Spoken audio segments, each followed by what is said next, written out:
প্রায় আমাদের দেশে বিলুপ্ত হওয়া কিছু প্রাণী বলতে এটা আমরা বলি কাঠবিড়ালি, আমাদের গাজীপুরের ভাষায় বলে কটা। ঝড়ের ভিতরে আমি ওরে ছোট্ট পেয়েছিলাম, এখনো অনেক বড় হয়েছে। ও এখন নিজে নিজে খেতে পারে। এখন ওকে আমি খাবার দেবো, কিন্তু তো আমার মানে ওরা মনে করতেছে যে ও আমার হাতেই খাবার। এই যে ওরে খাবার দিয়ে আমরা নিজে নিজে খাবো। এই বাসাটা এখন ওর জন্য ছোট হয়ে গেছে, তো আমি একটা নতুন পদ্ধতি করছি, এখন নতুন আর একটা বাসা দিব ওরে। এই যে এই বাসাটা ওর জন্য বানাইছি, অনেক কষ্ট করে আরে বড় করেছি। এখন এই বাসাটাতে ওরে রাখবো, দেখে বলবেন আপনারা কেমন হয়েছে বাসাটা। এই যে দেখো, আমি ইউটিউবে দেখে দেখে এগুলা করছি, আর ওরও লালন পালন করছি ইউটিউবে দেখে দেখা। 3 জন পাইছিলাম, ওর সাথে আরো 2টা বাচ্চা ছিল। এই যে আমার একটা মিনু আছে, হ্যাঁ হ্যাঁ, ও করছে কি ওই 2টারে কামড়ে মারিয়া ফেলাইছে। এদিকে আয়। হ্যাঁ, এই যে দেখুন, ওরে এখন আমি এরকম ভয় দেখাই যাতে ও, এদিকে আয়, ও যাতে ওরে না মারতে পারে। এই এদিকে সব,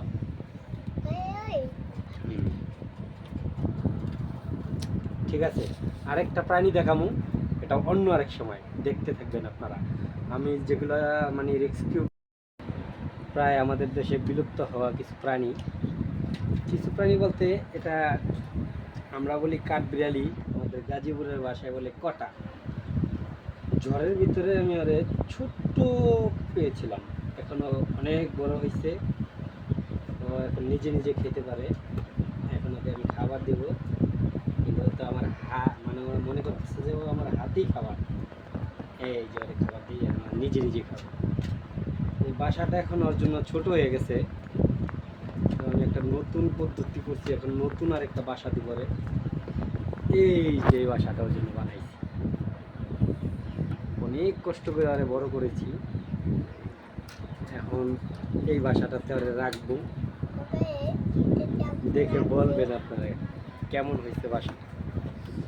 এই যে দেখো, আমি ইউটিউবে দেখে দেখে এগুলা করছি, আর ওরও লালন পালন করছি ইউটিউবে দেখে দেখা। 3 জন পাইছিলাম, ওর সাথে আরো 2টা বাচ্চা ছিল। এই যে আমার একটা মিনু আছে, হ্যাঁ হ্যাঁ, ও করছে কি ওই 2টারে কামড়ে মারিয়া ফেলাইছে। এদিকে আয়। হ্যাঁ, এই যে দেখুন, ওরে এখন আমি এরকম ভয় দেখাই যাতে ও, এদিকে আয়, ও যাতে ওরে না মারতে পারে। এই এদিকে সব,